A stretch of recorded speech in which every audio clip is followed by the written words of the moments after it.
creatures from the world of the undead. The most bizarre. Devil worship, Satanism, black magic, or witchcraft. Zodiac killer.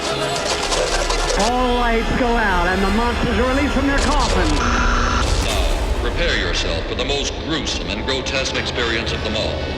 The Creep-O-Rama.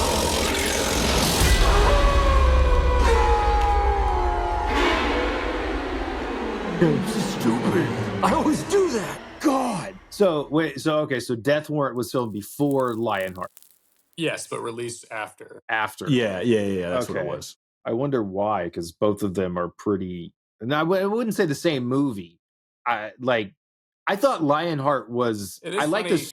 How many Jean-Claude Van Damme movies are just this dude with an accent gets caught up in some shit and has to roundhouse kick his way out of it. Right. Like he's either in with some gangsters or he's in with some corrupt cops or he's in with an underground fighting ring. Like somehow JCVD accidentally got mixed up with some bad guys. Yeah. Like, and Death Warrant, man, like within 1 minute, classic roundhouse kick. Within 1 minute. Yeah, like they knew what the fuck they were doing. Yeah. And Lionheart, like as soon as I saw on the screen story by Jean-Claude Van Damme, and then the next credit screenplay by Jean-Claude Van Damme, I knew I was in for a good time. Like I knew this was gonna be fucking weird. Yeah. Like, and then the ending to Lionheart, like that was a slow clap ending. Like that deserved a slow clap. That was the most slow clap ending I've ever seen in a movie. It's also a very unnecessary ending of them taking him away in the car. Like why did they take him away in the car in the first place? If I don't know. The change of heart was so fast. They didn't show a change of heart take place. No. It's like, get in the car, throw him in there, they just drive a block, get out. Yeah. Good luck. Yeah. Jesus, man. Yeah. Like I'd get it if they were instigated by him like crying, showing how much he cares for Yeah. Right. The car, like, okay, go. No, we gotta punk him. It's yeah. It's so That weird. seemed like the intent the whole time was to let him go, but let's just show him a little bit that we're serious. So let's drive a block. Don't do that again. Yeah, don't do that again, guy. Yeah. We'll be right here. Yeah. I couldn't get over, like, I know the movie is called Lionheart. I know what was his name? Leon. Yeah. So, but JCVD was like so fucking stoked when he came up with that. Yeah. Oh yeah. Yeah. Lion. Yeah. But Lionheart. And then, but then the fact that everyone proceeds to call him Lionheart every line of the rest of the movie is like the line, "You got a big heart, Lionheart." Like the Joshua character said that like 4 times. I couldn't handle it. Yeah. I think Lionheart was the one. I don't know why it stood out in my memory so much as a kid, because rewatching it now, I was like, did I ever actually watch this movie, or did I just think it was like Bloodsport or Kickboxer? Because they all look the same. They all very similar. Yeah, and so I just think I got them all confused, because I remember as a kid, I definitely saw Bloodsport a lot. I'm pretty sure I watched Kickboxer. I barely remembered any of Lionheart, except Brian Thompson, but I think I just remember Brian Thompson from every other movie he's fucking been in. Which one's Brian Thompson? Big Shao Kahn? Shao Kahn. Okay, that's what I thought. Yeah. Who's been a bad guy in so many movies. Terminator with Arnold, Cobra, well, Sylvester Stallone, and he was also in an episode of Moonlighting with Bruce Willis. So Brian Thompson has acted opposite all the major action stars. That's crazy. Yeah. Yeah, this was this was JCVD's most normal hair at this point, probably. That's a good point. It's like a pretty decent crop. Yeah. Same thing with Death Warrant. I mean, they were filmed, I would imagine, like back to back. Yeah. Speaking of back to back, Lionheart has the same director as Double Impact. Oh, that's right. That's right. Yeah, so I know. We'll get to soon. Yeah. You were wondering why Death Warrant was filmed prior than came out. So I have a couple lines on that here. So it was written and filmed as Dusted, not Death Warrant. They were going to call it Dusted. That was the original title, by Cannon Pictures, who financed it. But during post-production, Cannon went bust, and MGM, who took over their remaining pictures, renamed the film Death Warrant. The film was delayed pending a decision over whether Cannon Films or MGM/United Artists should distribute. However, the old Australian VHS tape came with the Cannon logo at the start, and some international trailers credit Cannon as a studio behind the picture. Gotcha. That's all. Yeah, that must have been when it got caught up in the Masters of the Universe, Spider-Man, Cyborg debacle.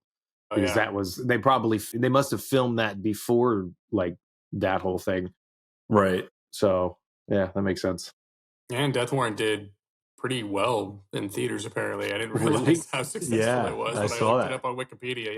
Went like 64 million internationally or something like that. I think it was like a $15 million budget. Yeah, it was nuts. I think that's crazy. I wonder, well, I mean, at least it's a better movie than Cyborg. So way better. I mean, but at that point, Bloodsport, I mean, it had been out for a couple years. So I'm sure at that point he was blowing up. Yeah. Man. Yeah. And written by David Goyer. He wrote it when he was a student at USC. Shit. Death Warrant? That's crazy, because he's like a fucking big writer. Yeah. He's written so many movies. I don't have this note in front of me, but I recall reading, I think it was his second film that he wrote, but the first one he actually got picked up for. Yeah. Nice. Gotcha. Or they picked it up. They got paid for. Right. Yeah. Yeah. Death Warrant, though, was, wow. It filed that under other, 80s, 90s weird jail movies. Like jails can't be like that. Like, at least I don't think they are.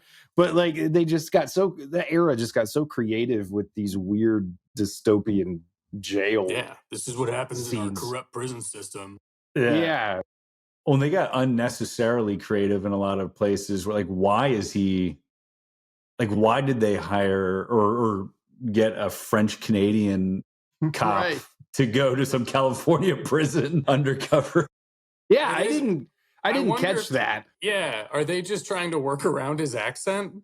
Where they're like, we've got Jean-Claude Van Damme for this role. 100%. Yeah. So instead of trying to get him to do an American accent, can we come up with a weird excuse for his character to be French Canadian? But it's funny. It's funny how many movies he plays a French Canadian. Like, why not? Why can't he just be a guy from Brussels? Yeah. Right.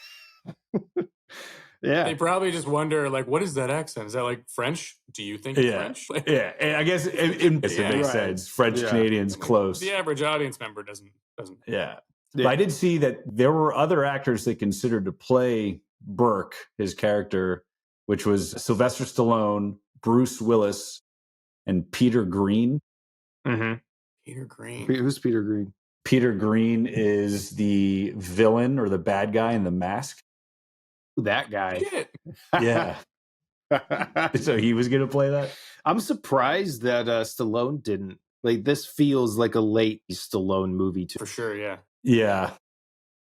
Yeah, I think, I saw somewhere Van Damme said that he was like competing for that job with Stallone, and I guess they went with Van Damme. And Bruce Willis was doing Die Hard 2, I think. Yeah. Nice. Yeah. Peter Green looks too much like the Sandman in this movie, I think. Right. Yeah, that would have been really weird. Yeah. Very similar. They were brothers or something. Looks like Peter Green with like a little bit of Ed Harris mixed in there, and Flea from Chili Peppers. Yeah. A little bit of, I was getting big Flea vibes from that guy. Like, somebody put a bass in this guy's hands. I'm trying to see something. Yeah. He just looks like a big flea. I love at the end of end of Death Warrant, how just the conveniency of him of the Sandman ripping JCVD's shirt off just so that way they can get a shirtless JCVD flying through the air to kick him into the flames. Yeah. That was the only reason. That was the only reason. The strangest flying kick where, depending on what angle you're looking at, he's either 10 feet away from Sandman or making contact with his chest. Yeah. Like, this isn't just like a fisheye thing. Like, you guys... Right. You filmed multiple kicks here. Yeah. That, yeah. That and what was it? Yeah, it was in Death Warrant when they're fighting in the office, and I think I sent a video to you guys. Yeah. The weird edits of his kicks where it's like he's kicking this way, and then he kicks again this way, and it's so the camera's not even in the same fucking spot. Yeah. Like it's a totally different frame, and it happens like right after each other. It's very bizarre. Yeah. It's jarring. Yeah. It's such a bad edit. Yeah. But that's not as, I mean, I can live with that because it's at least it's action. I feel like it's not a bad edit. I feel like it's a not completed edit. Right. Yeah. Just like we'll get back to this. Just like, just don't go back to it. Yeah. And then they release it in theaters and they're like, oh shit. Yeah. Wait, that made it in? Yeah. Whoops. But that's like on par. No, I think the one in Lionheart is worse. And I don't mean to like shit talk the guy. I know I'm not fucking around with his accent or anything like that. But the fact that he delivers the line where he says he was not enough strong for jail. Yeah. Why did they not? No. Not he was not enough strong for jail. He said he's not enough strong to be jail. Yeah, to be jail. That's what, He's not, which is way worse. Yeah. He is not enough strong to be jail. Yeah. And I kept trying. I rewinded it. I was not strong enough to be jail.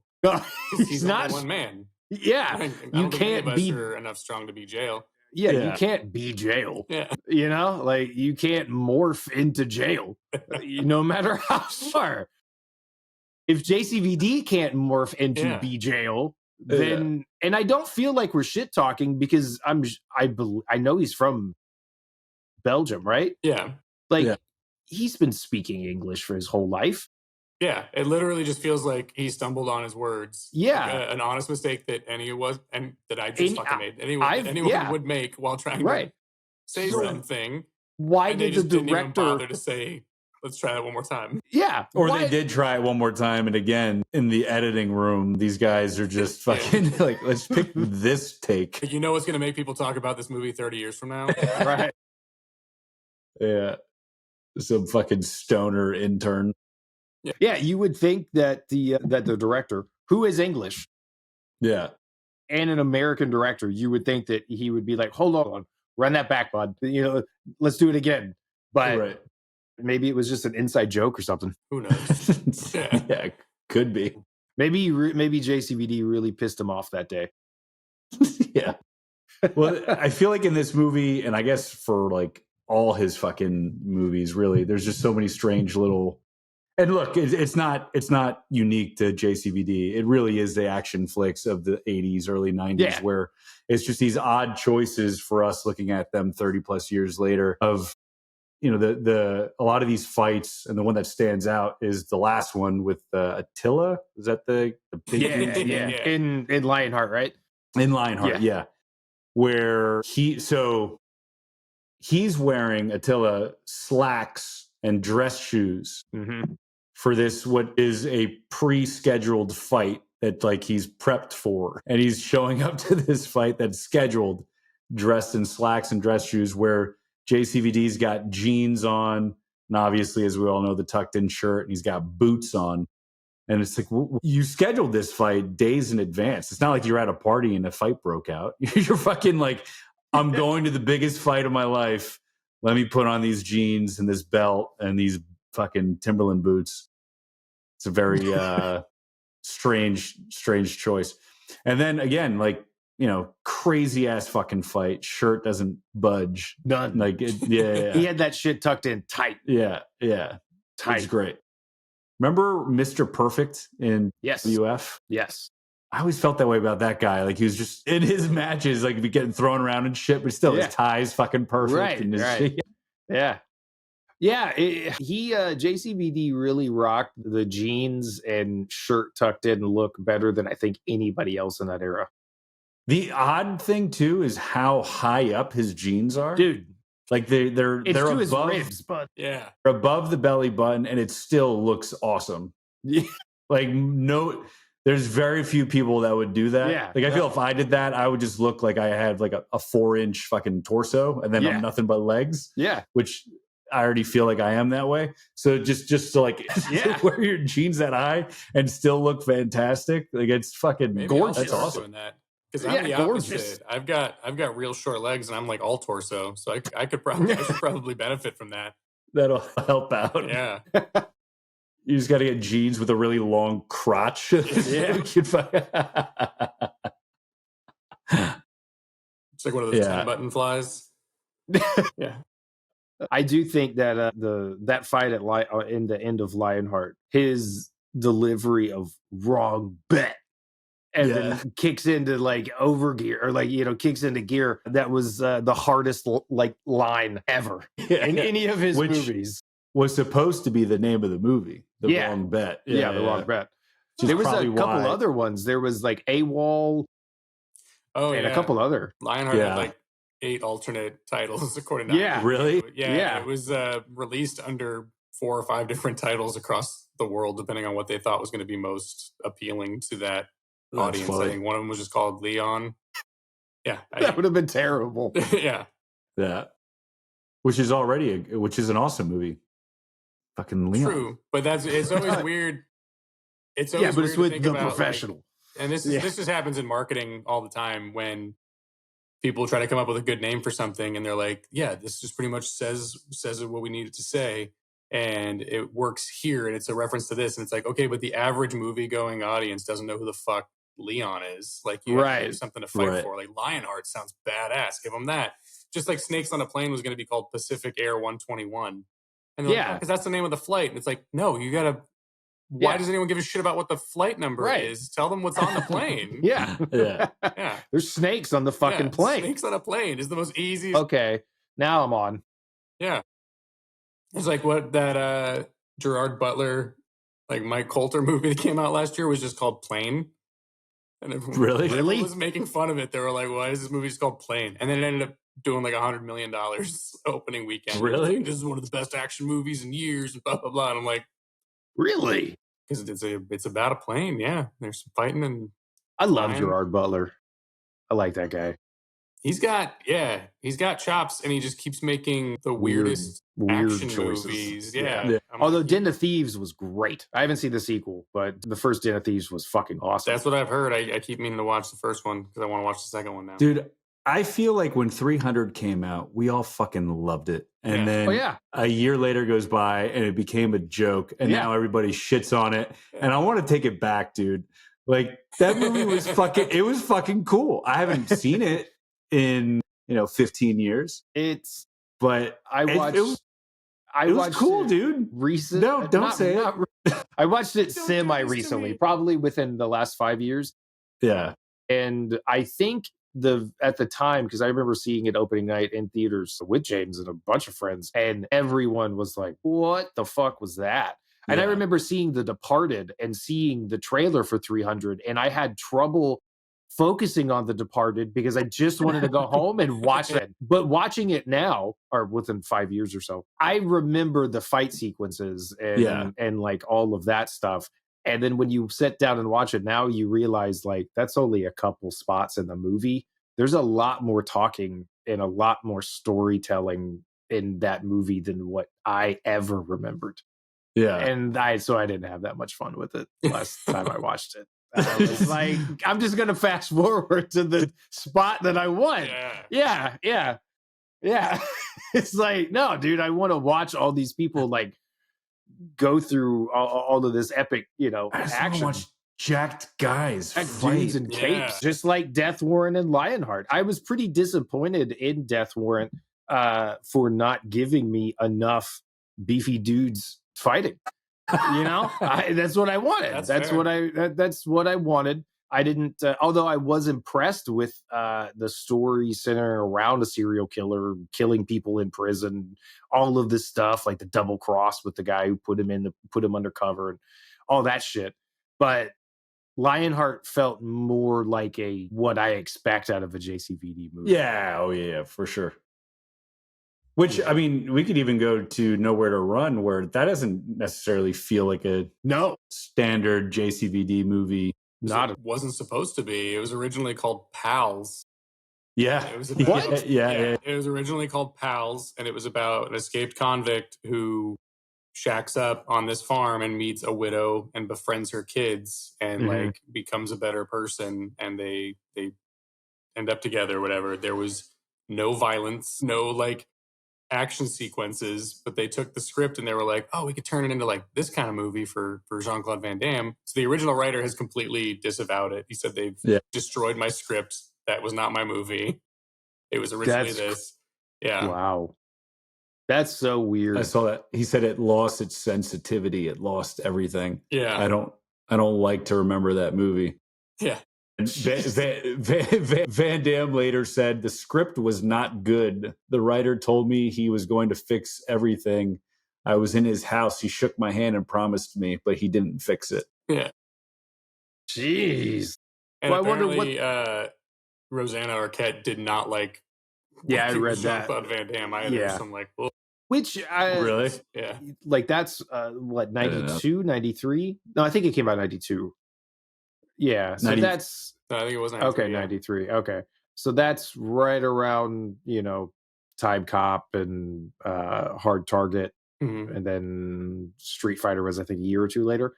Yeah, Street Fighter was 95. Yeah, so it's weird to hear that, especially on that movie, because like that's a totally different vehicle for him.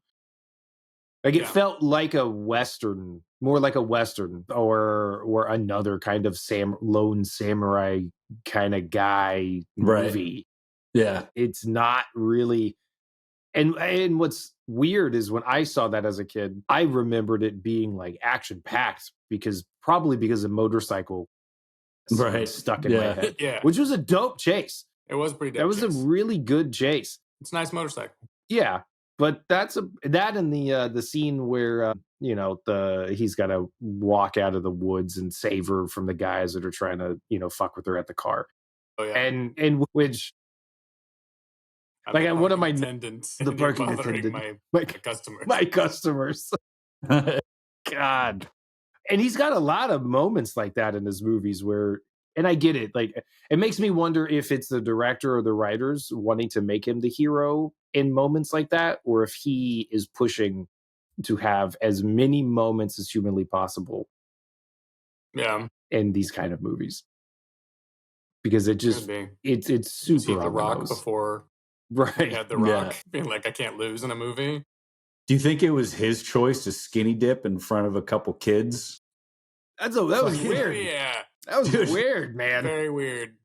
It goes to get out. Like, it was okay to get out in front of a 7-year-old boy, but then a 6-year-old girl comes by. He's like, oh, okay, no, I'll stay in. Like, yeah, this is a little, like, that's weird even for 1993. Yeah. Like, that's not. Well, what's also weird is to have a conversation with the family around the dinner 20 table. minutes later, where the little girl's talking about his dick. Like, yeah. That was really weird. But, like, ends the exchange of him in the lake, like, asking him where his daddy is. Yeah. And then, like, as they're leaving, like, don't tell anybody you saw me here. It's like, this is all fucking sketch.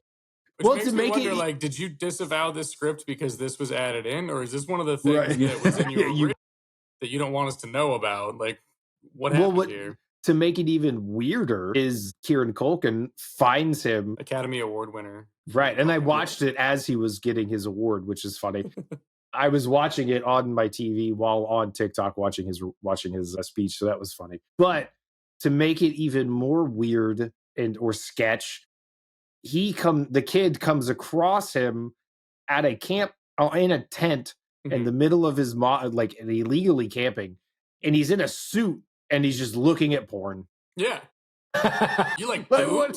Yeah, like what are you doing, man? Yeah. He doesn't even have food in his tent.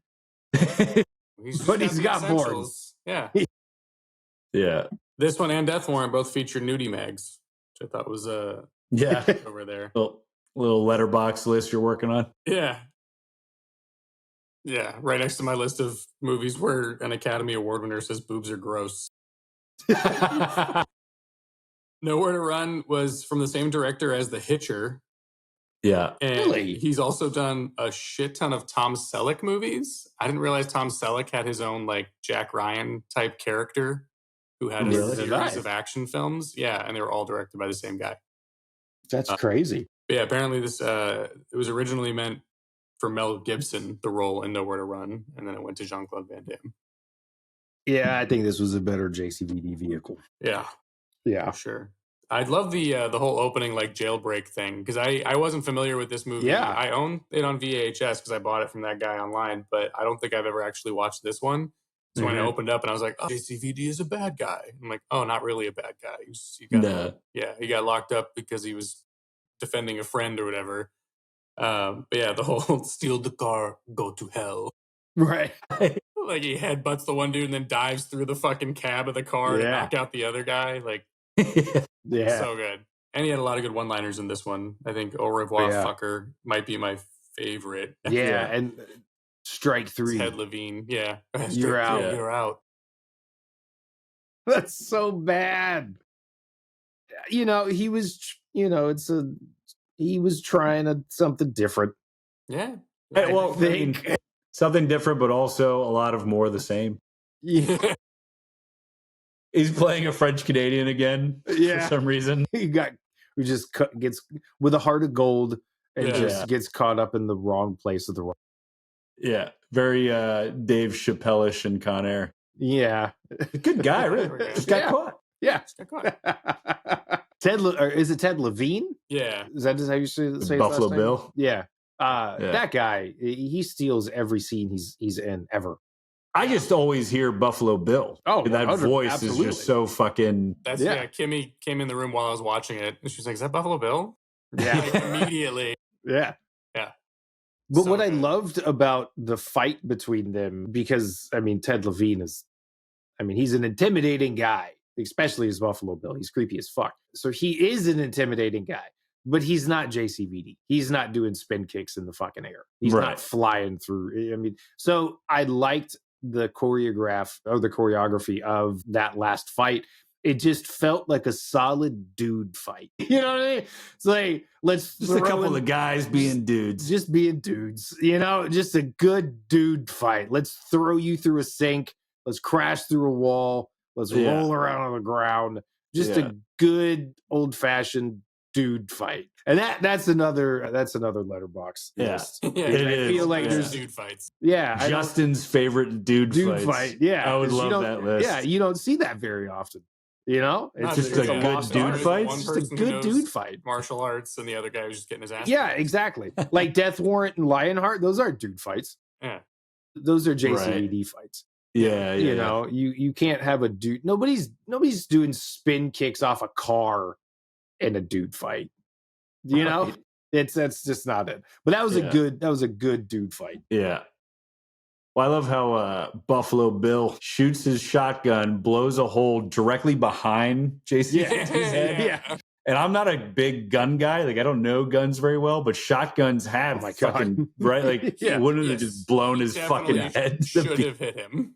Yeah. Well, not only that, like getting, like I've fired a shotgun like a lot. It's so loud without ear protection. Like they're not going to have that dude fight after that shotgun. It's not going to. They're going to be like, hold the fuck on. I cannot hear you. But I love how after that, Van Damme unnecessarily jumps forward to shoot him. Right. Because a lot of those like leap to the side because you have like an obstructed view or there's something in front of you. You got to leap out, jump from out of like under a couch or something. He just jumps forward and shoots. He jumps into the line of fire. Just to make sure the bull's going to get to him a little bit faster. Like trying to close the gap. Like you both have clear views of each other. You just got shot at and it was right behind you. Like you it's the unexpected. Pull the trigger. You threw him off. Yeah. If you're holding a shotgun and the guy that you're trying to shoot jumps at you, You're flustered now. You're like, what the fuck is this guy? And then you hesitate, and he gets you. That's right. Yeah, that's true. 40 chess there. Yeah, it's true. I mean, he's really he's constantly thinking on his feet in this movie. Him pushing over the water tower. I mean, Yeah, that was very clever. that was fucking. I would That have was a solid scene. Yeah. Yeah, I wouldn't have thought of that at all. I'd have fucked him over that too. Yeah. Makes sense. It was pretty heroic. It was very heroic. That's what was funny is you're talking about how Ted Levine doesn't look like he could go toe to toe with the like Jean-Claude Van Damme at his fullest. And I was thinking the same thing about his cellmate when he goes into Death Warrant. Yeah. His cellmate's like, you got to pay the toll. Like, you get on your knees and suck my dick. I was like, do you see who you're asking to suck your dick? Like, this dude is twice your size already. You have no idea what he's capable of. Yeah. Huge. Like jacked. Jean-Claude Van Damme's like, I'm just going to grab you and throw you against the wall and be like, I don't do this. Oh, I'm just joking with you, man. And I was like, did you fucking... And then they become buds. Right. Yeah, real good friends. They're like best friends after that. Yeah. Yeah, I think one of my notes was like, could you imagine getting in a fight with a dude and he just roundhouses your face in the air? I don't know. That's their first move. And like, that's the first thing he does when he gets into this fucking jail. Is he gets into a fight and that's his first fucking move. Yeah. And at that point, why would you try and instigate anything? Yeah. Like, I was told to find the biggest, toughest guy here and punch him in the face, but the roundhouse kick is definitely the way to go, actually. That one's beautifully executed. Yeah. That one really stuck out. That made an impression on me.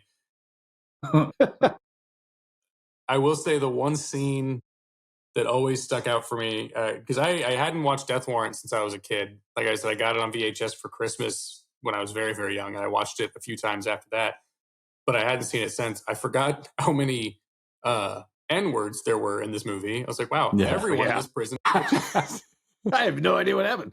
And it just says a Josh new recording said the track N-word started. and we had changes in whoa, your your fucking mic sounds better now. Does it? Yeah. Was my mic suddenly back? That's weird. I guess we'll leave that in. It just says new recording track created due to changes in your devices. So I guess you've got.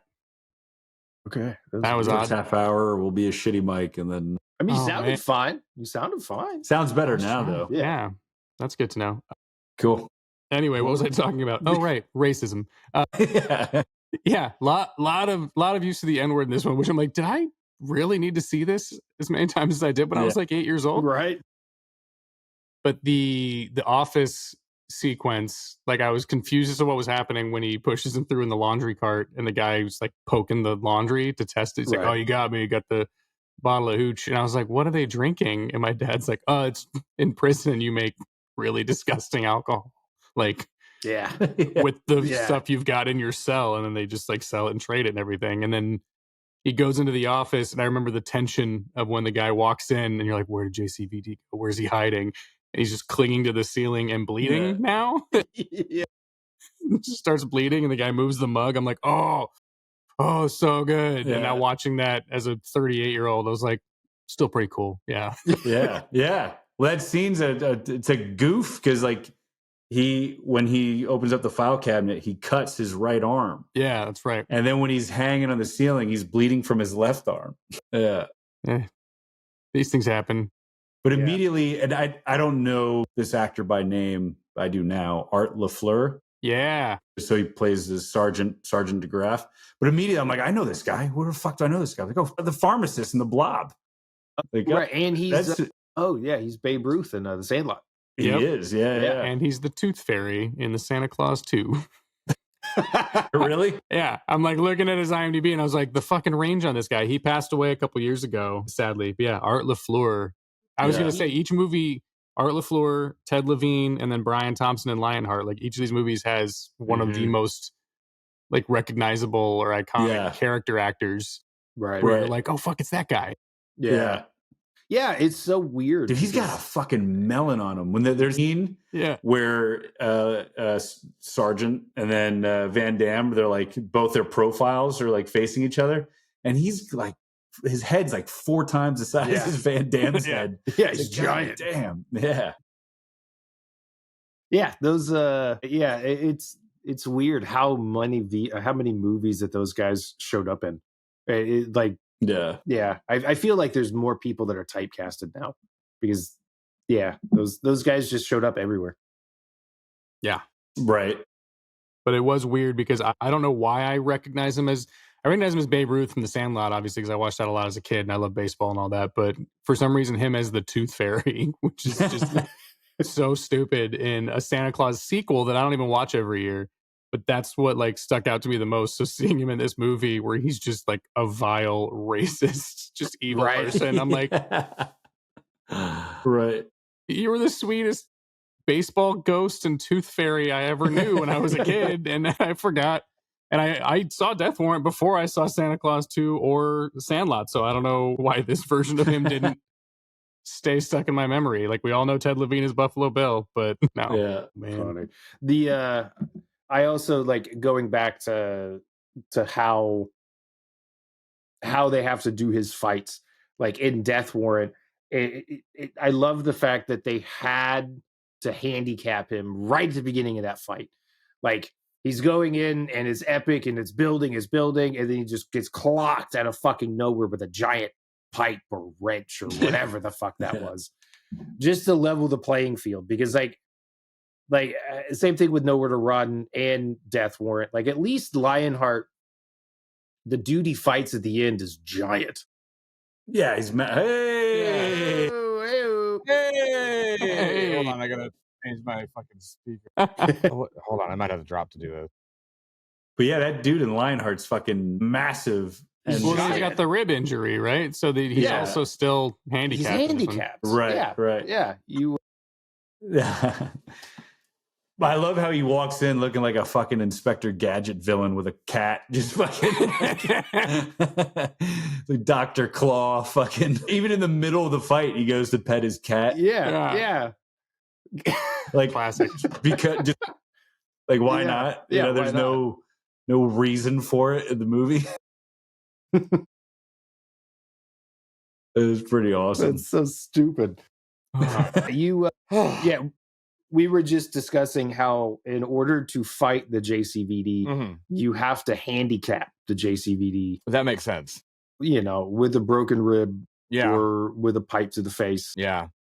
You know, you have to blind him in some way. You've got to hurt the JCVD. He gets blinded in a lot of his movies. He really does. You gotta fight dirty. So, I mean, obviously we didn't do it yet, but Bloodsport is the most iconic one, right? Yeah. Because then like for like three minutes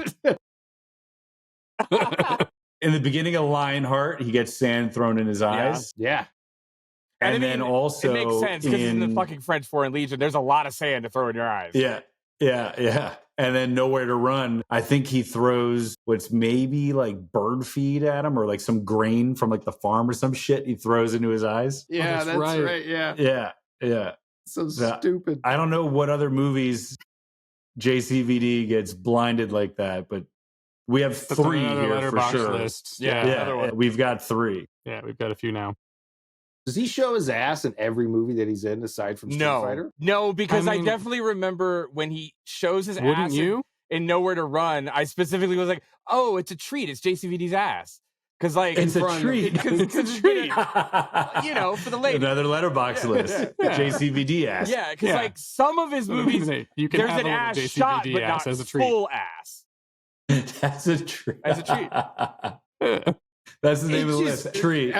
Here are movies with JCVD's ass. That's the name of the list. It's just, well, you actually, crack you a get walnut double. with it. Yeah. Also, but I think you get double ass in Nowhere to Run because he's in the shower when the cop busts in. That's right. Right? Yeah, and then I'm naked. There's a lot of naked JCVD in Nowhere to Run. But then the other time, literal double ass and double impact. That'd be fucking. I don't know. Nuts. I haven't. Yeah, I we haven't gotten to seen that. We haven't gotten to that yet. They're fucking better. They're better. Yeah. But then right next to each other with a Van split shot. Van Damme taking a shower with himself. Yeah. No, the spot. It always gets real dirty.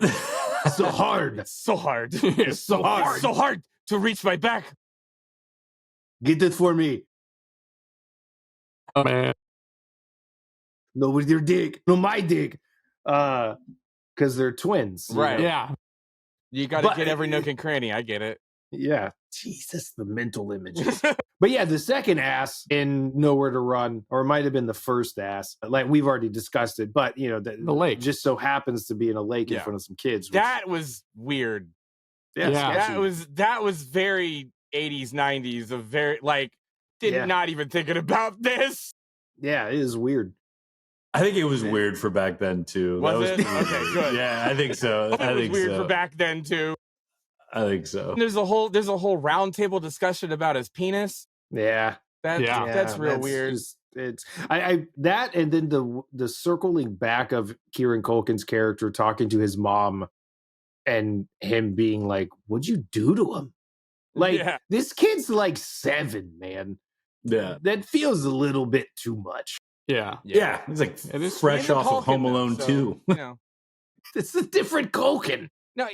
No, he's in it too. No, he's also in the Home Alone. Yeah, that's right. I thought you were talking about. Isn't he the one that kisses the bed? Yeah. The one that drinks Coke in the first movie and then Pepsi in the second one. Yeah. Wow, what a fucking brand trader. I never noted that. Yeah. Really? That's fucked up. Yeah, that's... It's like a sponsorship thing or whatever. Or maybe it's the first one, because he's like, go easy on the Pepsi. Kieran Culkin was a sellout for the start. I'm saying it here. Yeah. No, I'm kidding. I love you, Kieran. I mean, I'm still stuck on JCVD's ass. You get it in Death Warrant, but I don't know if you get it in Lionheart. Do you? I'm still stuck in JCVD's I said on. I thought about it too. Big difference. He can crack walnuts with it. It makes sense. Yeah. You know? God, Justin's stuck in my ass. Do you not get it in Lionheart? Hopefully. I don't think so. Do you? I think you get it in Death Warrant? I thought you did. I thought you did. Now that I'm thinking back, I can't remember because I'm like, Warrant. Is there ass in Death Warrant? Because it feels a little weird. Yeah, that does. Maybe you don't. Maybe is there like a prison shower scene that I don't remember? Yeah, I don't. Yeah, now that I stop and think about it, I think there's definitely a shower scene, but I don't think anybody's naked. Because I remember being like, "This is conjugal visit." That was so weird. Yeah. That was so weird. Yeah, that was weird. I didn't. That just kind of happened out of nowhere. I felt like that was JCVD's. I'm Googling it. Yeah, the conjugal visit. Does Van Damme show his ass in Death Warrant? Are you in incognito mode, or are you just not giving a fuck what gets presented to you from now on? Cops throw Van Damme's character into solitary confinement while he's naked. That's right. We see his naked body along with his bare butt once. Yeah. I don't remember his butt though. I remember him there naked. Because you were enthralled with the drama of him being thrown into solitary.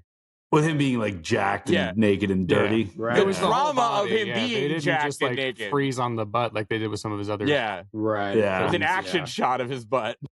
Yeah. You're gonna have to watch it again. I'm not sure. Yeah. For this very reason. Just for a treat. It's just for thorough research. Just as a treat. Yeah. We should have. Yeah, you gotta go deep. What? Deep. You gotta go deep. Innuendos coming out of Justin. Fuck. Yeah, we're already 9 Van Damme movies into this. We are. It doesn't feel like it. We should have started a list of of butts. Of a number of things. Yeah. Roundhouse kicks. Getting blinded. Yeah. Roundhouse getting blinded. Rough. I want to rank his names because he has some of the most boring character names in these movies. Yeah. Which leading up to it, he was like Chance Boudreaux and Gibson Rickenbacker. And then for this one, we're like, oh, it's like Louis Burnett or something. And Burke. I'm like, who the fuck? Yeah, Burke. Right, yeah. Burnett is more interesting. There's actually a net. Burke. Yeah. And Sam. Fucking Sam. Sam the hero. Sam, the guy with the dead Tom. brother. Yeah. Sketchy. Sam is sketchy. Sketchy. For full disclosure, I was not able to finish Nowhere to Run, so I didn't get to the good part. Yeah, you missed the dude fight. Yeah. Is he doing some peeping Tomery in there?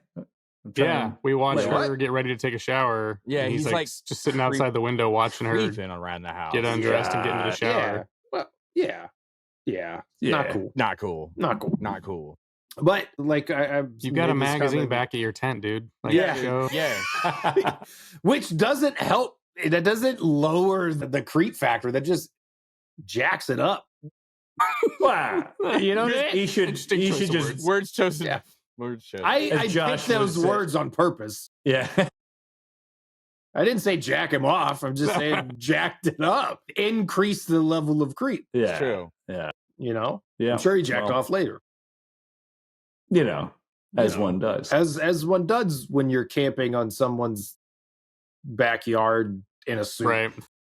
Yeah. If you like boobs. Yeah. If you like boobs. I think they're totally gross.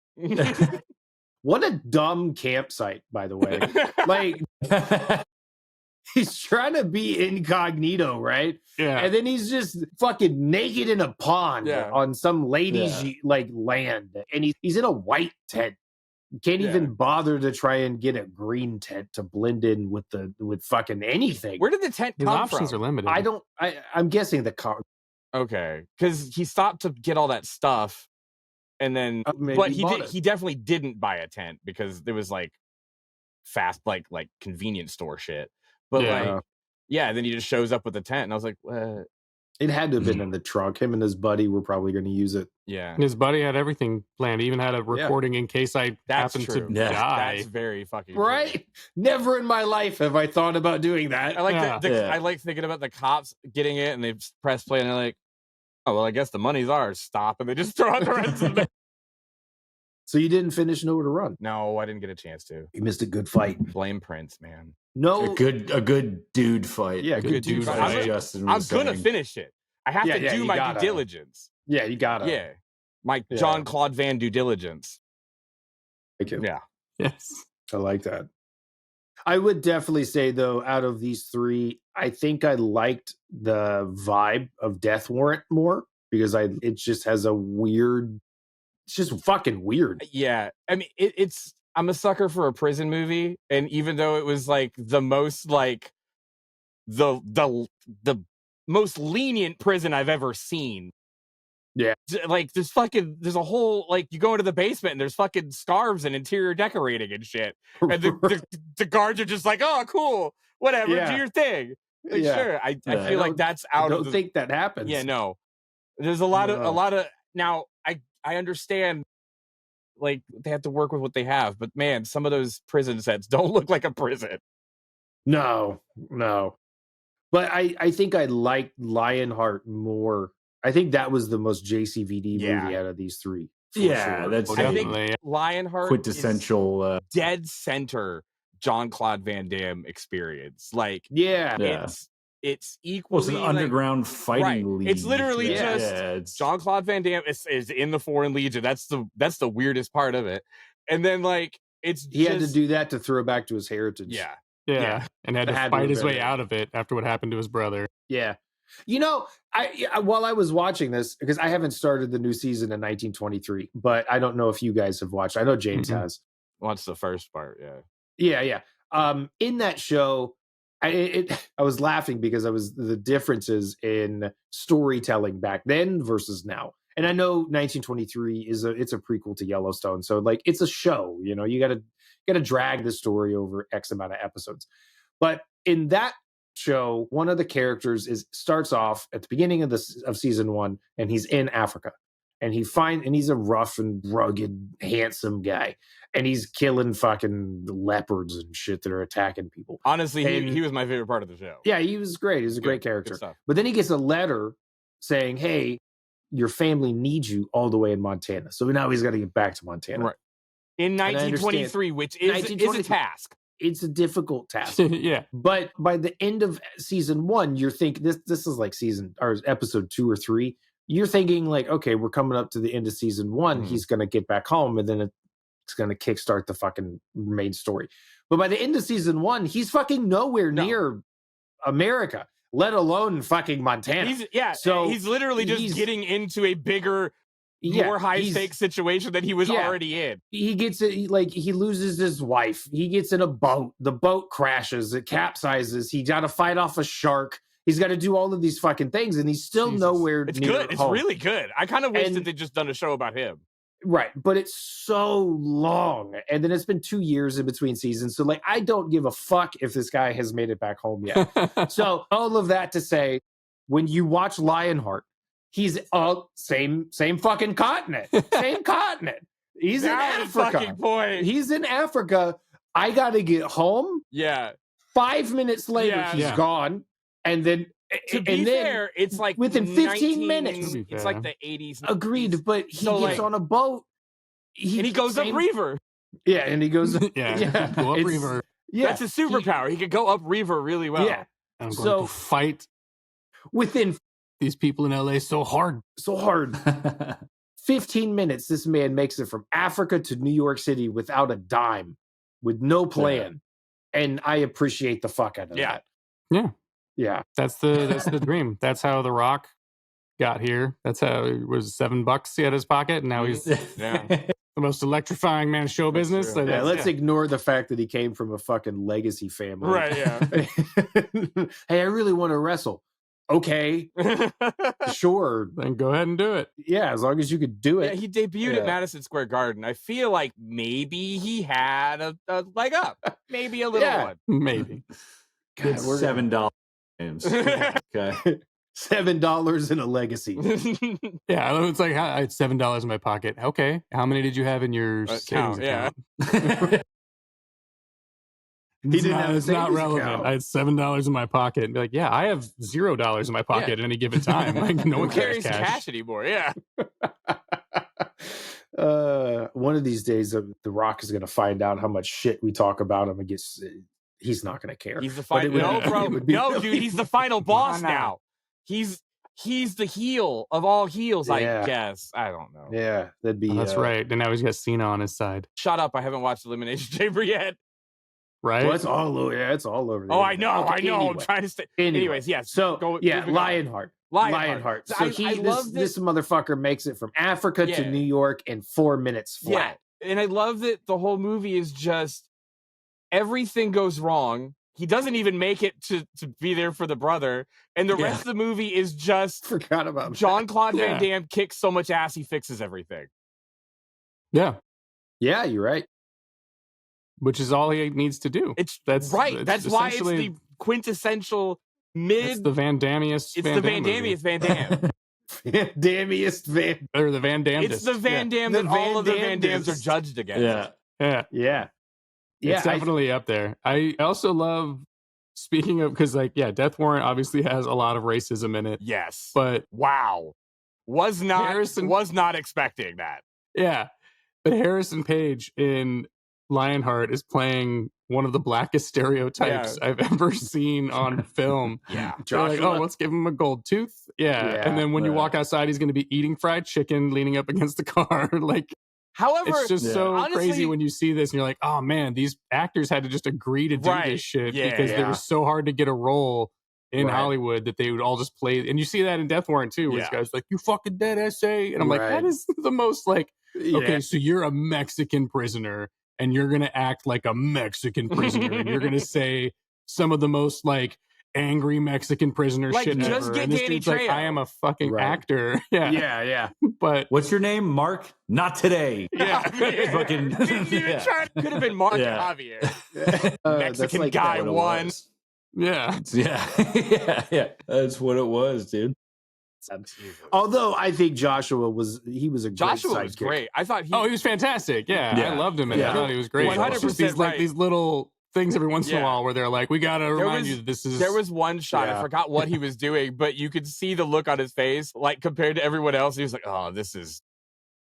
You could see his soul leaving a little bit. Yeah. That fight scene where they're trying to use the phone and the gang shows up. Yeah. And they've got to fight him. That was awesome. Yeah, it was awesome. But one of the things that I've realized while watching these movies as an adult, and I'm not criticizing JCVD's ability to do a roundhouse kick because I can't do a roundhouse kick. So therefore I shouldn't do a roundhouse. He can form a complete sentence. You don't think he can do it. But it's like, his fight choreography is so slow. It really is. Like some of those moments where it reminds me of the fight choreo in Christopher Nolan's Batman movies, which always bugs me because it like it's almost like he's waiting for the other stunt guy to get into place, and they're not editing. When it's weird because like they could just like speed the tape up just a little bit, right? Or just get better. Well, I think that this is the better, unfortunately. Yeah.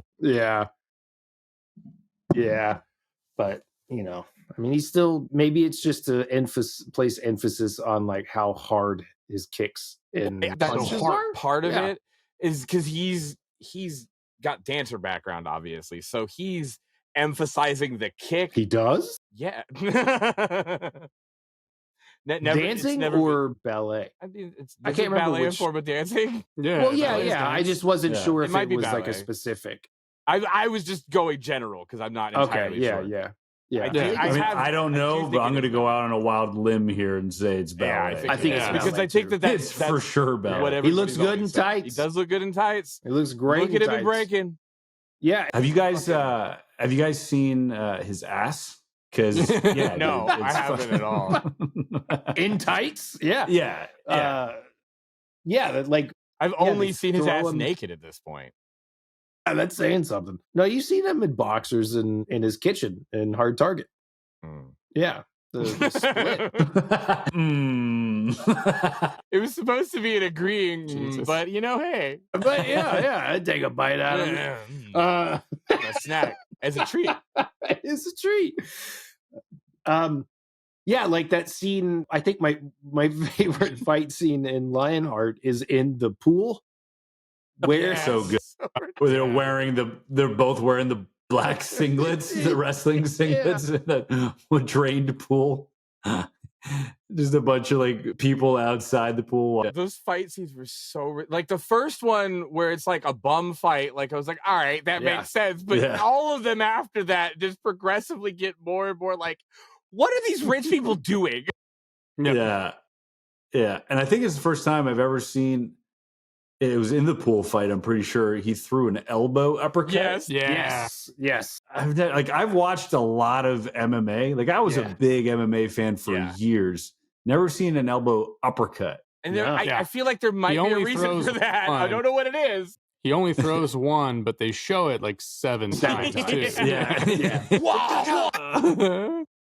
I was like, was that the final move in a Street Fighter match? Right. One of my parts of these movies is that because it's so dumb, but it's so funny. It's so cool. It's so you can't deny it doesn't work. Yeah, totally. 7-year-old. I saw it again. Yes. Yeah. So we haven't mentioned this yet. How out of place it was. One of the first fights where you got a bunch of those dudes on roller skates collecting missions. That was such an odd choice. Like, all the fucking I looked fight away. scenes are themed like a fucking a side scroller game from the 80s. Right. Yeah. It's so weird. Yeah, I looked away for a second and at my phone, and out of the corner of my eye, I saw a guy skate by, and I was like, whoa. It was just what the fuck is going on? Gloss over that, right? All right. But it's very like oddly progressive for an early 90s action flick. Where like you'd think you'd have some like ring card girls in bathing suits or some shit. No, let's get some guys in cut off jeans and roller skates. It's like it's so out of place. Yeah. There's two things. Dog's spazzing out. All good. There's two things. They like watching two dudes beat the shit out of each other and rollerbladers in really tight spandex. Yeah. That's what's on the plate for tonight, gentlemen. That tracks. Yeah. I do the shot where he punches the guy in the dick in the second fight. What? Yeah. Was that before Mortal Kombat came out? The arcade game? Mortal Kombat was 95. Okay. Jesus, was it? I thought it was earlier. No, the movie was the game. The game. Oh no, sorry. Yeah, the game was like 90. Or I think the first Mortal Kombat might have been 90, or 89, because that would have been 89. Yeah. I was just wondering which came first because that was a very 92. 92. Oh shit. Okay. Yeah. So I wonder if they stole Johnny Cage's. Yeah. So when was Lionheart? 90. So maybe that's where they took it from. They did. Because Johnny Cage is based on Jean-Claude Van Damme, so that makes sense. They were definitely watching it. I'm sure they had to have been. Yeah. And I never. Which is weird because you don't see Johnny Cage's ass in any level. I guess I never beat Mortal Kombat, so maybe I don't know. if you beat the game with his character. Weren't there you get nudalities? it as a treat. Beat a lot of Mortal Kombat, so I've never seen the butt. Were the nudalities a myth? Yeah. No, I covered every inch of that game. Never found it. I'd have found some naked Johnny Cage ass. Like I tried every you could find, and you can't get Johnny Cage to crack a walnut with his ass at all. The fatality is him cracking your head with his ass. They had it, and then they were like, "This might be too." It's like, not the legal team was cracking, like, it's the people are insertion of the definitely head going to know into that the you ass. stole Jean-Claude Yeah. Van Damme's likeness for this game. You need to take the ass crack fatality out. I bet you he'd dig it. He's in the new one. Yeah, I bet you'd be all for it. He's on board now. That's his fatality in the new one. Do you imagine the animation of that? Is there a new one right now? MK. It's Mortal Kombat 1, because at the end of 11, you like reset the timeline and refreshed all of existence. But also, like not even that far into MK1, that's out the window, and it's just back to the normal shit that it was. It came out 2023. It's rough. It doesn't play that great either. Didn't mind it. I'm basing my opinion off of Keith, who is obsessed, and he was like, I don't like it.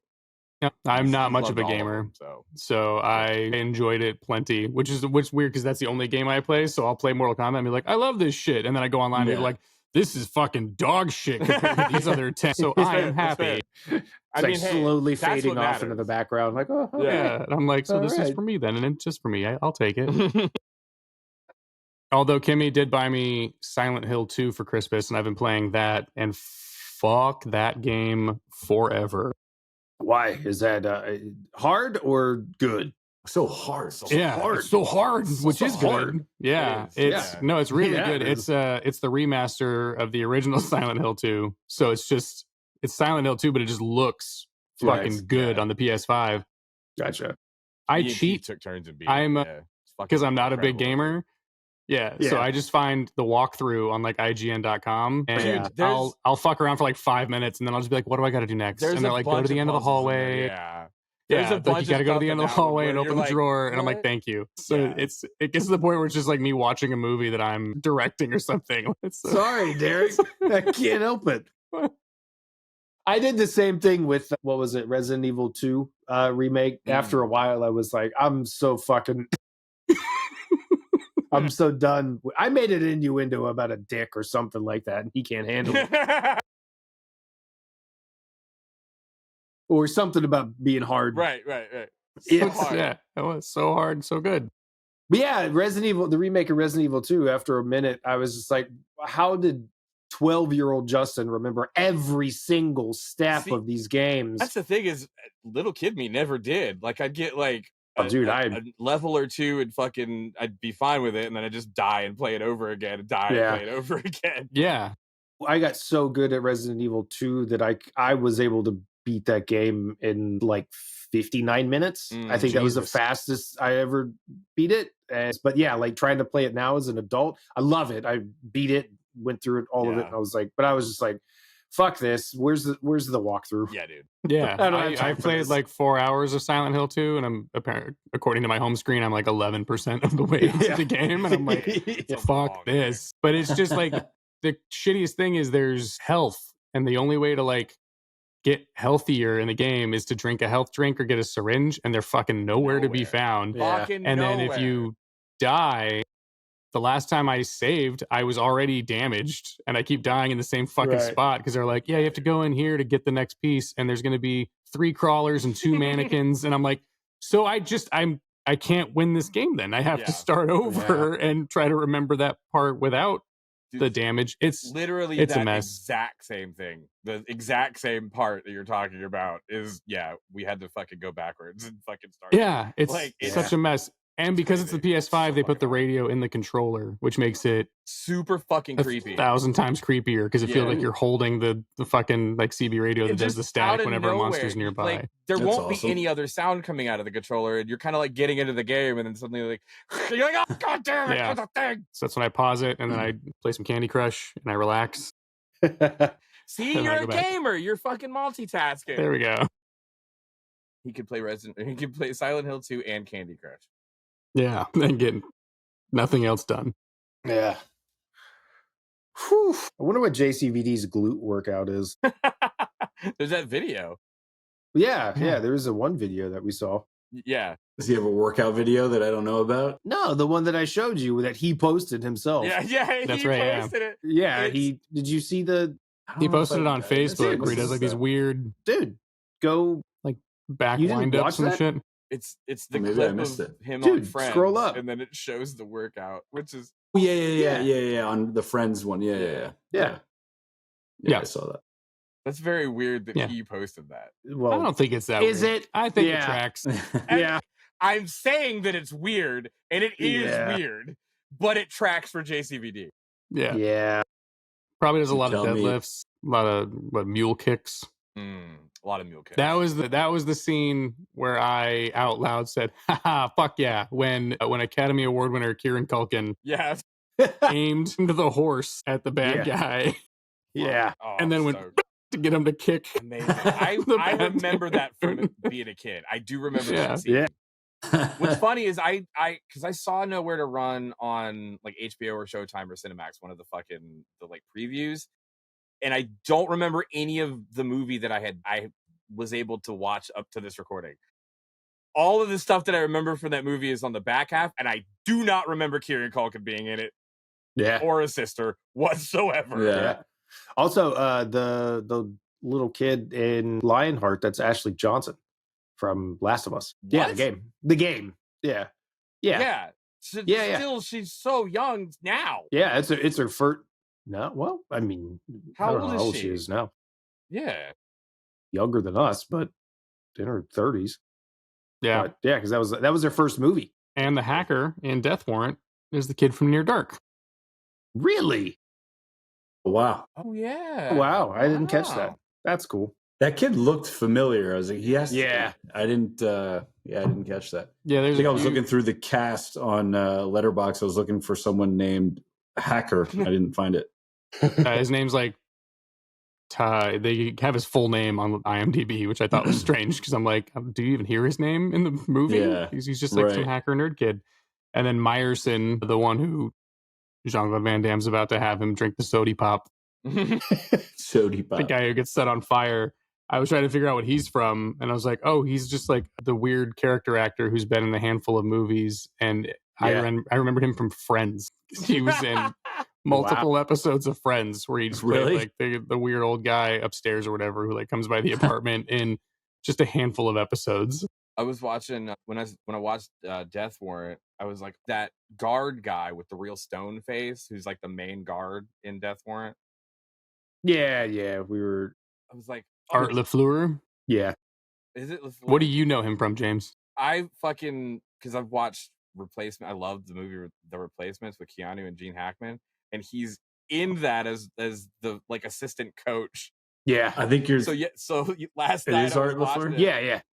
Last night I watched The Replacements. They're like, oh, you're the guy that tried to kill Jean-Claude Van Damme. Hey, a lot. Now you're hanging out with Gene Hackman. Rest in peace. Gene Hackman. Yeah. He was also Babe Ruth in Ceylon. That makes so much fucking sense. He does have a Babe Ruth face. Yeah, he does. Casted as the Babe. The Babe. The Babe. The Babe. And then I remember him as the Tooth Fairy from the Santa Claus 2. I don't think he's in The Longest Yard. No, it's The Replacements. No, he's not in The Longest Yard. Replacements. He's in The Replacements. Yeah. Pay attention. Dude. Jesus. God damn it. Fuck. Always do that. Fuck. You know who's also not in The Longest Yard? Keanu Reeves and Gene Hackman. You stupid John Favreau's not in God. I don't know why in my mind I was thinking The Longest Yard. I had Adam Sandler and fucking Joey Diaz in my head. This is so much better than The Longest Yard. Yeah. It's so much better. I don't think I've ever actually seen The Replacements. Really? I think you'd like it. It's a good, wholesome, like underdog dude football movie. story. Good dude movie. Yeah, it's a really good dude movie. Yeah, I just love the the moral of it, just being like, just fuck it, go for glory.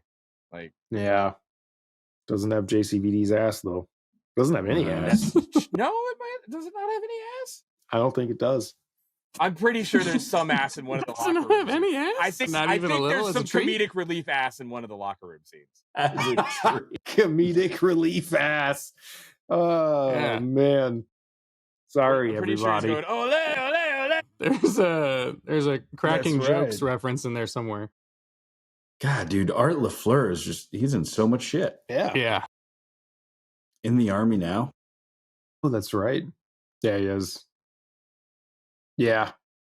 Yeah, he's gruff. Yeah, it looks gruff. Drill instructor, cops. Yeah. Like all that stuff. He's in Or war good games. War game. Yeah. Government official. Yeah, I can see that. Yeah, he plays a good government official. General. Or he can play a good Midwestern dad. Yeah. Yeah. You know? He's a Baseball good ghost. pharmacist. He's a good pharmacist in the Also blood. a good pharmacist. Yeah, that's right. That's what it is. Ribbed. Why the fuck did they give him that line? It's so weird. He asked for that line. I'm only agreeing to do your movie if I can say the word ribbed. Real slow. Real slow, like. Jesus, Art. Hey. The fuck's wrong with that Art guy? Dude? I don't know. I don't know, but he's got such a good face, and he's really good on camera, so we got to keep He's got a massive head. Just keep saying ribbed. Yeah, he keeps asking for another take. I think we got it, man. What is he doing? Yeah. My pleasure. Ribbed for her play. Man, so should we go over the numbers on these fucking things? Yeah, let's get these scores. All right. It's So, a real deep dive I'm seeing. oh, geez, I got the wrong Lionheart pulled up here on Rotten Tomatoes. What the fuck? What? God. Wait, there's another Lionheart? From 2023, a movie called The Lionheart. I think So it's get the probably fuck They out of were- here. Richard, It did. Yeah, I did read that they've been trying to make a sequel to Lionheart for a very long time. Really? It was like, I think Van Damme even like announced it and said it was in pre-production like 8 years ago, and then nothing happened with it.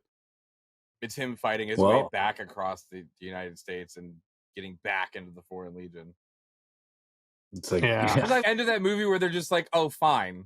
Like, you kicked so much ass, fuck it.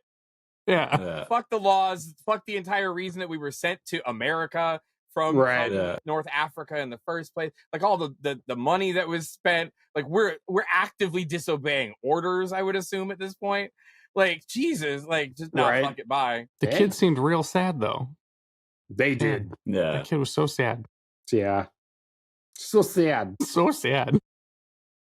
But he fucking kicked so much ass in that He last did. fight. And that's, you know what? That's what they thought too. They were like, yeah, really they won him kicked over. so much ass. Yeah. Yeah, dude. Damn. In jeans. Lionheart. Yeah. In jeans. And like fucking construction boots. Yeah.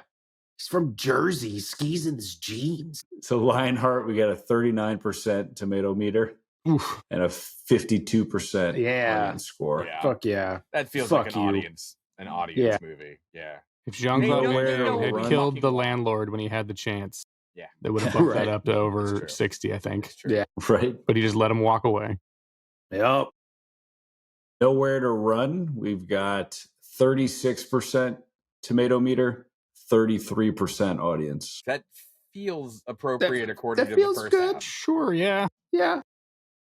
Death Warrant, we got a 0% tomato meter with On how 5 many- reviews. No. Oh my God.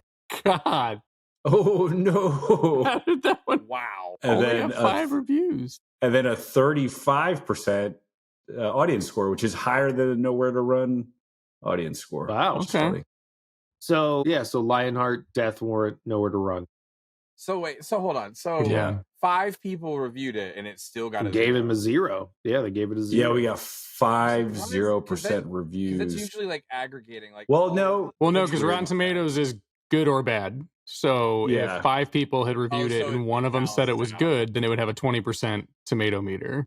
Yeah, because I'm looking at the score of the 5 right now, and you've got these are weird. You got a original score from one guy, 1 out of 4, and then you got a 2 out of 5, then you got a 0 out of 5, then a 2 out of 5, then a 1.5 out of 5. I don't know how that I works. think it just but balances itself. Yeah, I think they just assume if Yeah. you say it's at least a 3 out of 5 or a 2.5 for a 3 out of 4, then your review is favorable, so you count as a red tomato. And like, I mean, come on. I know. Red tomato. Yeah, I was gonna make an ass joke, but I'm just gonna skip over it. Like, maybe that's the problem. There's not enough ass.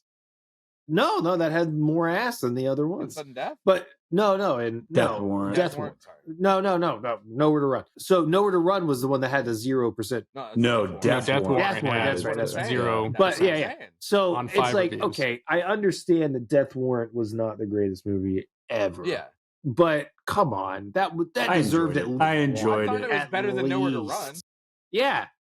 Like if you're watching Death Warrant, then exactly. you're on a mission to do what we're doing. You're going back through his catalog. Yeah. You don't just throw on Death Warrant on a Tuesday for no reason. You have to appreciate Jean-Claude to even begin Death Warrant.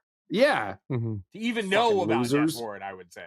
Well, these 5 critics might have reviewed it back when it first came out, and then they just haven't logged anything from Rotten Tomatoes approved critics since. What and does if that someone say about gave Rotten Tomatoes? 2 out of 5, they probably still said there's some good in it, but it's technically not a good movie. No, one of them gave him 0 out of 5, and that's just that guy's a dipshit. Yeah, that's stupid. I can understand a 1 out of 5 or a 2 out of 5. How many movies do you have a guy going undercover as a prisoner? A Canadian Mountie going undercover in an American. I mean, we just had it in Con Air, right? No, well, in Face Off. Oh, yeah, Face Off. Also Face Off, but there's a guy who goes undercover in Con Air and gets blown away on the plane with like his tape in his pocket. I know that there's more movies with undercover cop in prison stuff. Yeah, I know for sure. I just can't think of any of them right now, but there's definitely a couple. I don't think Brawl in Cell Block 99 has any. No, he just goes in. Yeah, Jesus, that movie. Yeah. I need to see that. We need to do that. I need to see that movie's fucking gnarly. We need to do that and Dragged Across Concrete. Yeah, I started watching Dragged Across Concrete, and I got to a part where Vince Vaughn just starts fucking manhandling a car, and I was like, "Jeez, bud." Yeah. And then I had to stop it for something I haven't gone back to yet. Yeah. You could pair that one with Tatane. Tatane. Oh, Tatane. Okay. Oh, man. I thought you said The Taint, which is also another Jesus Christ movie. Circling it The back Taint? to JCVD's ass. Yep. Sorry, everybody. No one's upset. I would hope not. Yeah. I don't know what movie that is, though. Tatane is it's the same director, Julia Ducournau, who did Raw, about the cannibal girl, but Tatane's about a girl who likes cars. She likes cars a lot, apparently. She likes cars a lot. She likes cars. She really likes cars, apparently. Does she eat these cars or she fuck these cars? The latter. She fucks the car. She's fucking cars. Yeah. How does one fuck a car? You just gotta watch Tatane. It's worth a watch. From what Raw is really worth a watch too. Yeah, Raw's amazing. What country is this from? France. Yeah, so you know it sounds about fucking right. Yeah. Sounds about right. On par. We still on fucking par. Borders? I don't even remember what that is. It's fuck. It's not Borders. It's something else. Yeah. Frontiers. No car fucking though. Frontiers? Yeah. Frontiers. Yeah, I haven't seen that one yet. Man, so what else? There's 3 happy French movies right there. Yeah. Speaking of happy French guys. So Jean-Claude Van Damme. Which so he's Belgium. So the muscles from Brussels. Right. Has he ever played a Belgium character? Yes. Excluding himself? Yeah. in JCVD. Yeah, maybe not. We'll find out. We only got 20 still got like 9 more movies to watch, right? Or we're only doing 2 more episodes of this. That's not 2 more, but that's the crazy 2, 3, thing is 4, that's not 5, even 6, cracking 7 more. Like, we're really doing like the greatest hits, but like there's so many more. Like, and what's funny is so many of them are on Tubi right now because that's how I watched Death Warrant today. And it was like, now that you're done watching Death Warrant, here are 9 more Jean-Claude Van Damme movies you might want to watch. And I was like, oh fuck, this one's on here too. Hell yeah. Really You know where else they are? I didn't realize because I watched Nowhere to Run on YouTube. It was free on there with ads.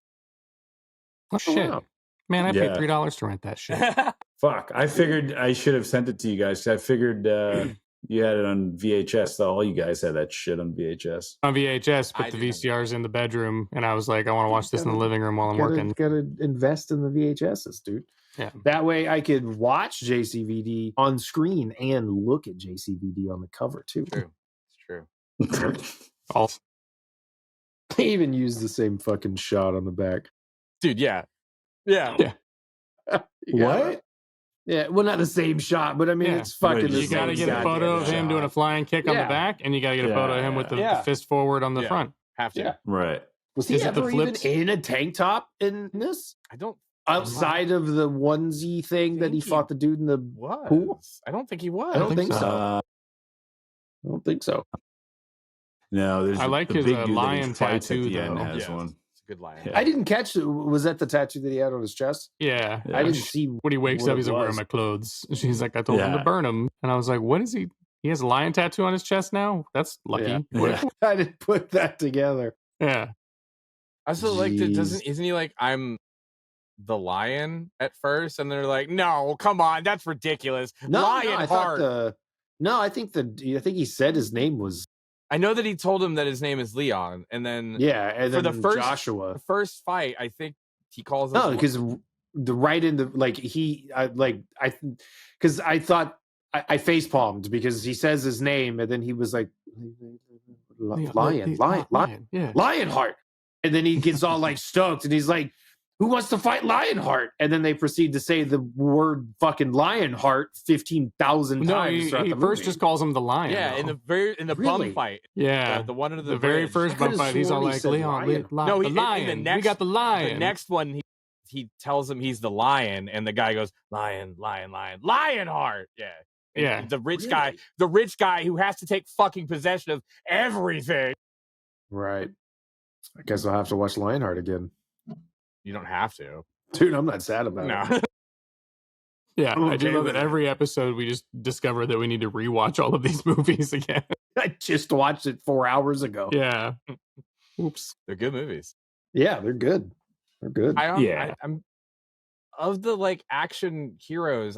Does he have the most good movies? I mean, that's a good question. He's That's got a a good lot. question. Yeah, he does Already have a we're lot. like He 9 definitely has in, the and most I'm movies. impressed with how good most of these are. Yeah. So let's see. When I think of Stallone, I mean, obviously the first ones that come to mind are Rambo. Right. But that's only 3 movies. Oh, no, 4 movies. The fourth one was really Fourth good. one's Fifth good. one was The awful. Rocky, how many Rockies are there? Those are There's all a lot, but similar. They're all I'm all not pretty good. though. personally. I like Rocky 1, and I like first Rocky's first- fucking awesome. first Rocky and the second Rocky are really good. Just the lore behind the first Rocky is fucking Yeah, awesome. yeah, Like what but- he did to get that movie done is and is also wild. like I didn't watch any of the Rocky films until recently, like within like 2. I've still never seen any of them. Yeah, Really? 2 or 3. No, Yeah. it was before that. I think it was like 2019 or 2020, something like that. And I appreciated the fact of how much of a drama the first 2 were. Yeah. Like a Yeah. genuine, like it hurt. Yeah. You know what I mean? Like Yeah, it's a hurtful story in a lot of ways. Yeah. Like watching that, I was like, oh wow, this is totally different than Yeah. what.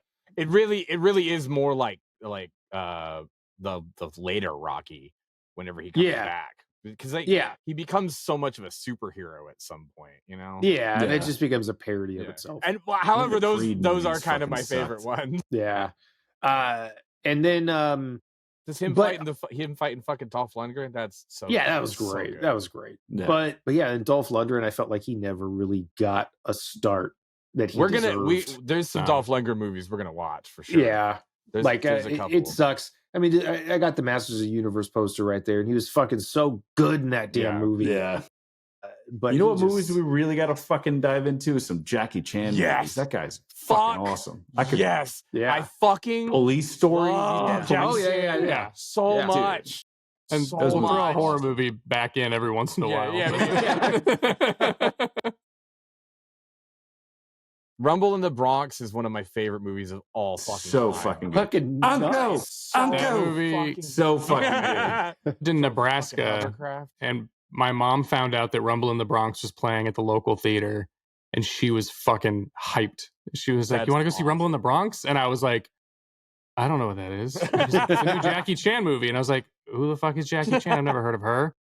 And my mom was like, "What? Like, we're gonna go?" And I'm like, I don't know who this person is. Your I don't know what parents this were cool movie as is. fuck, man. Like, what are you dragging me to? And then my mom took me to see Rumble in the Bronx. Like halfway through, I was like, "This is the greatest movie ever made." Like, this is So good. insane. Like yeah. And then all the bloopers at the end of them trying to do the stunts is always the best part. Dude, that that holy was shit. really brutal. Like, He had some the really stuff he rough does in ones that on movie is Rumble. nuts. Yeah. You guys excited that's for awesome. the Karate Kid movie with him and Kinda, a little bit. The last one was the worst. I just finished Cobra Kai. Oh, okay. I haven't watched the new one yet. It was a good ending. Nice. Fuck, man. Good ending. It was great. Yeah. It was perfect. I missed the last couple seasons. It was Yeah, a perfect ending to that show. Awesome. They did such a good job of tying it, because that show went all over the place. Yeah. You know, it starts off about Johnny and then it just goes all fucking over the place. Yeah. And it does a really, really, really good job of bringing you back home to how it's, to the vibe it I definitely had at the beginning. really appreciated, like, now that we're a few seasons on, I really appreciate looking back how they managed to take all the lore from the movies and go into each of the most like interesting parts of it. And like make a whole fucking season about it, make a whole episode about like these characters that you just kind of like saw in these movies, which were good, right? But like, here's their entire fucking backstory, why they were bad guys, what happened to them afterwards for a whole life. It's fucking great. So it was good. Fantastic storytelling. So good. Agreed. I had only seen the first Karate Kid movie, and everyone was talking about how good Cobra Kai was. And I was like, I'm sorry, I'm not going to pay for YouTube Premium, you weirdos. Like, you guys can have that one. Yeah. And then it came to Netflix, and I was like, all right, I'll watch the first episode. And I was like, all right, I'll watch another episode. And then I was like, this is the greatest show fucking great. I've ever seen. Yeah. It's so good. Yeah, I binged the first 2 seasons as soon as it hit Netflix. I think the same day. I could not stop. That's my only issue with it. Is I wish the episodes were longer so that we could get more stuff. Yeah. But yeah, it was good though. They earn it. It's really good. Yeah. So, Jean-Claude Van Damme. Yeah, I think what's the next 3? So the next 3 is it the double episode? Yeah, Double Impact, Double Team, and Maximum Risk. Yeah. Fuck yeah, dude. Is Maximum Risk another prison movie? No, Maximum Risk is his twin brother gets killed and he has to like avenge him, I think. Wait, that's the twin brother one? Not and then Double Impact is a Double twin Impact brother is too. the other twin brother one where they got double. So many movies where a brother, twin, or not got killed. Yeah. I was saying we should throw Replicant in there. Yeah, I want to watch Replicant. Also, really bad. Yeah. So wait, Maximum Risk is he plays two people, right? I believe what you're saying? But not for very long. Like it's not the whole movie like Double Impact is. Yeah. That's on Tubi. Okay. Yeah. When seeking answers to the death of the twin brother he never knew he had, a French cop and his sibling's fiance find themselves pursued by corrupt FBI agents and the Russian mafia. Ooh, he's going against the Russian mob. I'm into it. But I've heard it's one of his. What's funny, every time I read the synopsis on these, because I'll watch the movie and then as I'm watching the movie, I'll read the plot through Wikipedia and make sure I didn't miss anything. And I'm just like going through the reviews and stuff for notes. Every single movie, I'll go through the Rotten Tomatoes synopsis or the Wikipedia like reception paragraph, and they're like, didn't perform as well critically or got mixed reviews here, but has gained a bit of a cult following. And a lot of people think this is Jean-Claude Van Damme's best film. And I'm like, they can't all be his best film, guys. Like, Lionheart is not his best film, as well as Death Warrant is his best as well. Like all 3 of these movies, somewhere online, people are like, this is actually one of his best films. I'm like, they can't all be.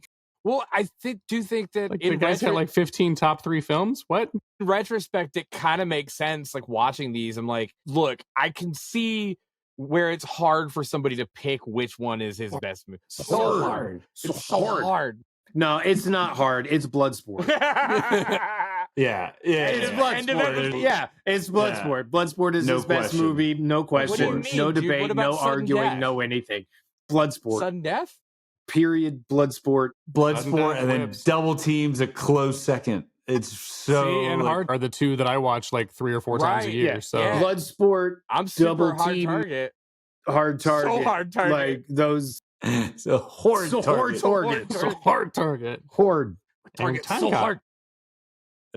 Yeah, but it's pretty funny. So we've got Double Impact and you will. What's the Double Impact, Double Team, Maximum Risk? So Maximum Risk and Double Impact are both on Tubi. Double Team, I couldn't find it streaming anywhere except I just found some random guy uploaded it to YouTube 11 months ago. It's got 2 million views. And it hasn't been taken down, so it's there. Yeah, fuck yeah, because I'm not paying for that. I'm not putting any money in Rodman's pocket. No, Horde. That's who we're protesting against Rodman. There's no other. We can't put our protests in other like more important places. I got a lot of protests. I put my protests all over the place, but also Rodman. I'm also protesting The Rock for you, Derek. Fuck that guy. I wasn't super mad about him coming back and wanting to take over everything and the fucking shit that was going well. But now it's mad. I'm just mad for you, Derek. There's no ulterior motives. Double Team. So hard. Yeah. So hard. You know, it's not hard talking about JCVD. Fucking love this guy. Yeah. It's true. We are going to have to... We can finish track him down, get him on. Yeah, we'll have to try to get him on the show for sure. Yeah, but I'm looking at his call him up. like just looking at his IMDb and all these other. I'm like, we can do these next 2 episodes, and it'll be a 15 to 16 film VAN-DAMME-A-THON, and then we can do some other stuff. Yeah, but we are going to have to come back and do like 3 or 4 more Van Damme episodes with we're gonna his more recent ventures. We've got to get him on. How do we get that done? Just Jean-Claude go like, Van Damme, please, we love you. Let's go pitch a tent in his backyard. Bring boards. Bathe in his fucking 4 naked random podcast dudes in his lake. Yeah, just he's like, why are you in front of my kids? We're like, no. Just waving a nude it's mag supposed at to him. be an homage. Yeah, you like boobs? You like boobs? You like boobs, John?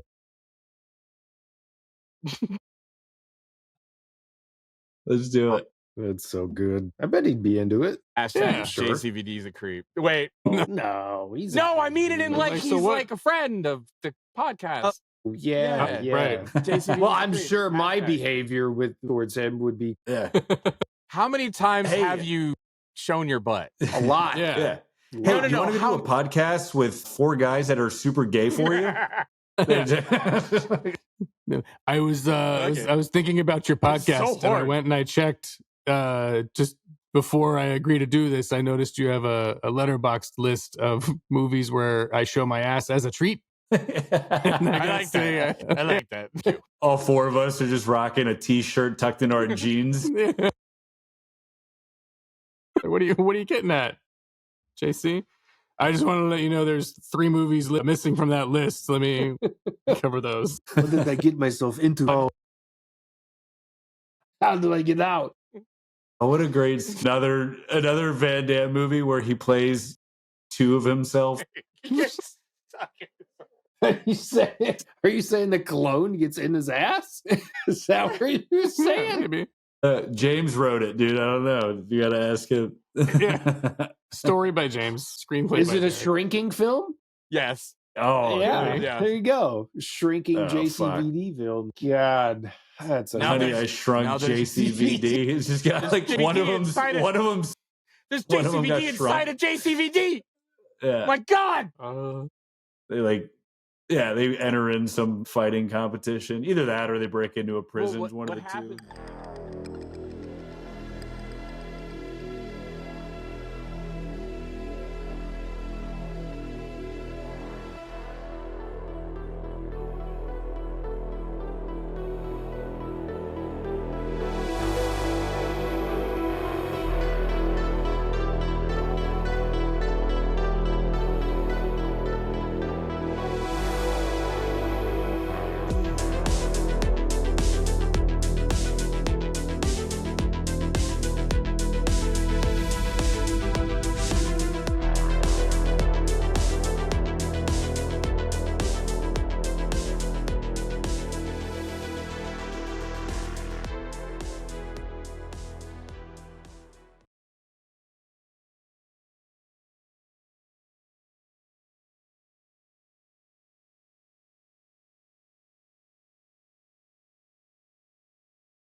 All right, cool.